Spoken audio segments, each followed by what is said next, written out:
মাহমুদুর রহমান সাহেব আমার দেশের সম্পাদক, তাকে কেন জেলে নিয়ে যাওয়া হয়?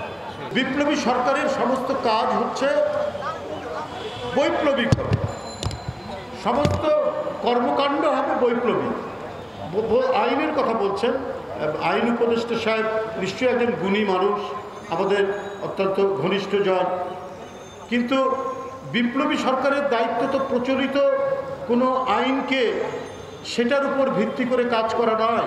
কারণ প্রচলিত আইন তো ব্যবহার করেছে শেখ হাসিনা, একটা মাফিয়া সিন্ডিকেটের সরকার, একটা দুর্বৃত্ত নাৎসি, সেই কাজটা করেছে।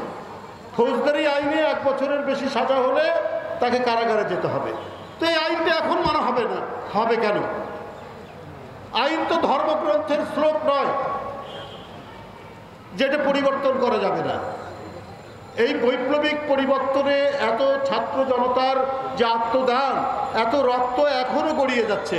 কিছুক্ষণ আগে দেখে আসলাম তাহমিদ এবং মাসুদ রানা কিভাবে তাদেরকে হত্যা করা হয়েছে, কপালে গুলি লেগেছে, মাথার পিছন দিক দিয়ে গুলি বেরিয়েছে।